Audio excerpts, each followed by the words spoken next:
ভয়াবহ দক্ষিণবঙ্গের ছবি, যার মধ্যে কলকাতা এই মুহূর্তে জলবন্দী হয়ে রয়েছে। একটানা 5 ঘন্টার ভারী বৃষ্টি এবং রেকর্ড পরিমাণ সেই বৃষ্টিতে এই মুহূর্তে জলবন্দী কলকাতার। তারই মধ্যে মর্মান্তিক ঘটনা ঘটে গিয়েছে। নেতাজি নগরে বিদ্যুৎ স্পৃষ্ট হয়ে এক ব্যক্তির মৃত্যু হয়েছে, এমনটাই জানা যাচ্ছে। এই মুহূর্তে সরাসরি আপনাদের নিয়ে যাবো আমাদের প্রতিনিধি জিলাম করঞ্জয়, সন্তোষপুর থেকে রয়েছেন আমাদের সঙ্গে। জিলাম, একেবারে শুরুতে ছবিটা দেখতে চাইবো, কি অবস্থা? ছবি তোমাকে প্রথমেই বলছি, দক্ষিণ কলকাতায় সর্বত্র জলমগ্ন পরিস্থিতি, উত্তর থেকে দক্ষিণ। এবং আবহাওয়া দপ্তর সূত্রে যেটা জানা যাচ্ছে যে এই যে টানা নাগাড়ে বৃষ্টি, তার রীতিমতো দক্ষিণ কলকাতায় 300 মিলিমিটারের বেশি বৃষ্টি হয়েছে। আমার সহকর্মী দীপ্তকে দেখাতে বলবো, এই মুহূর্তে সন্তোষপুর এভিনিউতে রয়েছি। দৃশ্য দেখতে পাচ্ছ, এখানে এই যে জলবন্দী অবস্থা, এবং এই জলবন্দী অবস্থার চারদিকে এই জল ডিঙিয়ে মানুষকে যেতে হচ্ছে। কোনোভাবে নিকাশি ব্যবস্থার যে কোনো পরিস্থিতি, বেহাল অবস্থা, নিকাশি ব্যবস্থা ভেঙে পড়েছে সেটা বোঝা যাচ্ছে। একদিকে নাগাড়ে বৃষ্টি, অন্যদিকে এই নিকাশি ব্যবস্থা। এই মুহূর্তে টানা বৃষ্টি না হলেও এই যে জল জমে গিয়েছে, সেই জল জমে যাওয়ার দৃশ্য দেখতে পাচ্ছ আমার সহকর্মী। এইখানে এই যে জল, হাঁটু জল, সেই হাঁটু জল ডিঙিয়ে যেতে হচ্ছে। এবং পাশাপাশি ডান দিকে দেখতে পাচ্ছ এই যে এই মধ্যে এইখানে যে রিক্সা, সেই রিক্সা, বাস সব এই জল ডিঙিয়ে যেতে হচ্ছে।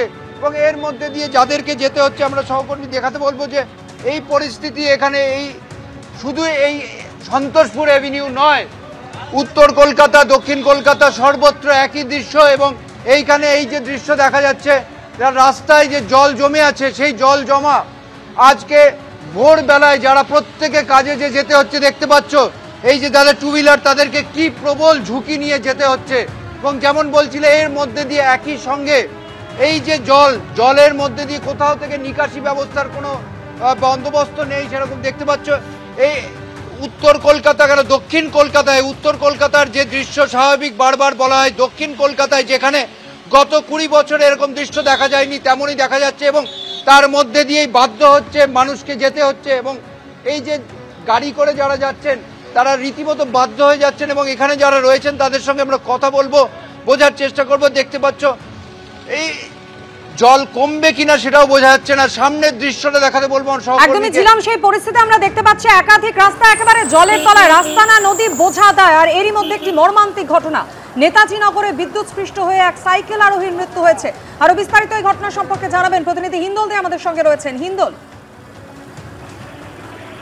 চিত্র গোটা কলকাতা এবং শহরতলি জুড়ে দেখা যাচ্ছে, তারই মাঝে কিন্তু এক মর্মান্তিক ঘটনা ঘটে গেল, যেটা নেতাজিনগর থানা পুলিশ সূত্রে খবর যে আজ সকালে কিন্তু এক সাইকেল আরোহী, তার নাম পরিচয় এখনো পর্যন্ত জানা যায়নি, সেই সাইকেল আরোহী কিন্তু আসছিলেন। এবং সেই সময় নেতাজিনগরে যেখানে তিনি ছিলেন সেখানে এতটাই জল ছিল, তিনি তার ব্যালেন্স রাখতে পারছিলেন না। সেই সময় একটি বিদ্যুতের খুঁটিতে হাত দেন এবং তারপরেই তিনি বিদ্যুৎ স্পৃষ্ট হন এবং সেখানে কিন্তু তার মৃত্যু হয়।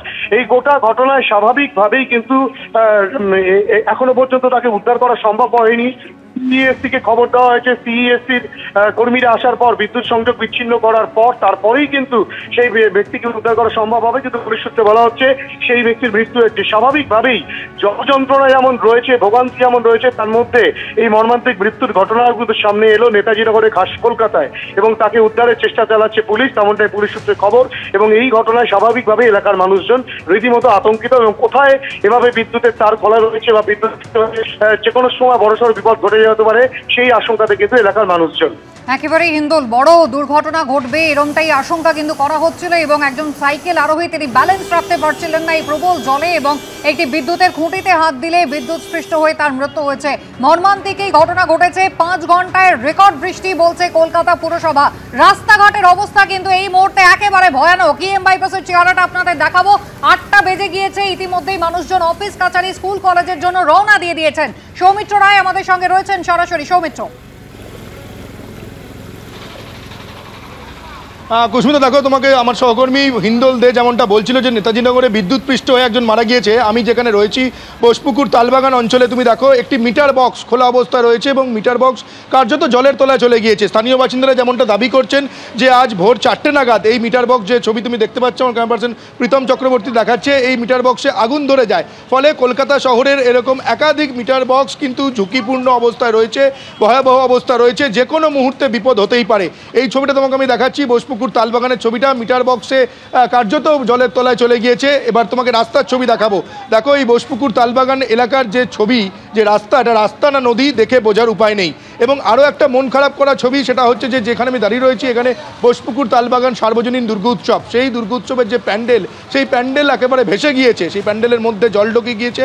ফলে তুমি বুঝতেই পারছো যে এই পুজোর মরশুমে বাঙালির শ্রেষ্ঠ উৎসব দুর্গাপুজো, সেই দুর্গাপুজোর মধ্যে এই অসুর হিসেবে দেখা দিয়েছে বৃষ্টি। আলিপুর আবহাওয়া দপ্তরের তরফে এমনটাই পূর্বাভাস ছিল, ঠিক তেমন পূর্বাভাস মিলিয়ে আমরা দেখলাম যে গতকাল রাত থেকে একেবারে একটানা নাগাড়ে বৃষ্টি, রেকর্ড বৃষ্টি, যে বেনজির বৃষ্টিতে কলকাতা শহরের একাধিক রাস্তা জলের তলায় চলে গিয়েছে। এমন কিছু রাস্তা জলের তলায় চলে গিয়েছে যে রাস্তায় কলকাতা শহরে বৃষ্টিপাত হলে জল জমলেও অল্প জল জমে, সেখানেও আজকে হাঁটু সমান জল বা হাঁটুর বেশি জল। তুমি দেখতে পাচ্ছ এখানে মানুষজন যারা রাস্তায় বেরিয়েছে তারা খুব ঝুঁকি নিয়ে রাস্তায় বেরিয়েছে।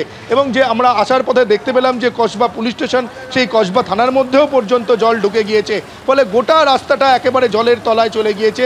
এবং বাস আজকে কাজের দ্বিতীয় দিন, সপ্তাহের দ্বিতীয় দিন মঙ্গলবার, সময় যত এগোচ্ছে প্রায় ঘড়ি 8টা বেজে গিয়েছে, অফিস টাইম শুরু হচ্ছে, কিন্তু রাস্তাঘাটে বাসের দেখা নেই। যে কটি বাস দেখতে পাওয়া যাচ্ছে একেবারে তিল ধারণের জায়গা নেই বাসে, বাদুড়ঝোলা হয়ে নিত্যযাত্রীরা সেই বাসে যাচ্ছেন। এবং যে সমস্ত দেখো 4 চাকা 2 চাকা যাচ্ছে, সেই তারা কিন্তু 2 চাকার যারা চালক আরোহী রয়েছে সেই চালকরা প্রাণ হাতে নিয়ে ঝুঁকি নিয়ে যাচ্ছে, কারণ রাস্তায় কোথায় খানাখন্দ রয়েছে তারা বুঝতে পারছে না। আমরা যে ছবিটা দেখতে পাচ্ছি, দেখো স্থানীয় এলাকার মানুষজন তারা বাড়ি থেকে রাস্তায় নেমে গিয়েছে। তারা যে সমস্ত পথ চলতি মানুষজন যাচ্ছে, যারা বাইকে যাচ্ছে কিংবা 4 চাকায় যাচ্ছে, তাদেরকে সতর্ক করে দিচ্ছে যে রাস্তায় কোথায় খানাখন্দ রয়েছে, সাবধানে যাওয়ার জন্য সেই দায়িত্বটা মানুষকে, পথ চলতি মানুষকে সতর্ক করার দায়িত্বটা এই মুহূর্তে বোসপুকুর তালবাগান সার্বজনীন এলাকায় তারা সাধারণ মানুষজনই নিয়ে নিয়েছে। তারা মানুষজনকে বলে দিচ্ছেন যে কোথায় খানাখন্দ রয়েছে যেন সাবধানে তারা যান। ফলে গতকাল রাত থেকে যে বৃষ্টিপাত হয়েছে, সেই বৃষ্টিপাতের ফলে কলকাতা শহরের একাধিক জায়গা জলের তলায় চলে গিয়েছে। এবং সময় যত বাড়বে সেই জল কিভাবে কলকাতা পুরসভা নামায়, এটা এখন কলকাতা পুরসভার কাছে চ্যালেঞ্জ। এবং আলিপুর আবহাওয়া দপ্তর যেটা পূর্বাভাস দিচ্ছে যে আজ সারাদিনই বৃষ্টিপাত হবে কলকাতা সহ দক্ষিণবঙ্গের প্রায় সমস্ত জেলায়, এবং দক্ষিণবঙ্গের কয়েকটি জেলা যেমন পূর্ব মেদিনীপুর, পশ্চিম মেদিনীপুর, দক্ষিণ 24 পরগনা, ঝাড়গ্রাম, বাঁকুড়া, এই জেলাগুলোতে ভারী বৃষ্টির সতর্কতা জারি করা হয়েছে। ফলে তুমি বুঝতেই পারছো যে যে পরিমাণ বৃষ্টিপাত গতকাল থেকে হয়েছে এবং আজ সারাদিনও যদি বৃষ্টিপাত হয় তাহলে এই জলের পরিমাণ কতটা বাড়বে, এবং যারা আজকে অফিস যাত্রীরা যারা রাস্তায় নামবে তাদের কতটা ভোগান্তির সম্মুখীন হতে হবে। ফলে গোটা কলকাতা একেবারে জলবন্দী, গোটা কলকাতা প্রায় জলের তলায় চলে গিয়েছে বৃষ্টিপাত হলে। সেই ছবি আমরা দেখতে পাচ্ছি, অফিস টাইমে চূড়ান্ত দুর্ভোগের সাধারণ মানুষ এবং গাড়ির চলাচল দেখতে পাচ্ছেন অত্যন্ত শ্লথ গতিতে হচ্ছে দক্ষিণ থেকে উত্তর সর্বত্র। ছবিটা কিন্তু একই। আলিপুর আবহাওয়া দপ্তর যখন বলছে যে একাধিক জেলা, কলকাতাতেও ভারী বৃষ্টির সতর্কতা রয়েছে, তখনই পুরসভা এই সামগ্রিক পরিস্থিতিটা মোকাবিলা করতে কতটা তৎপর?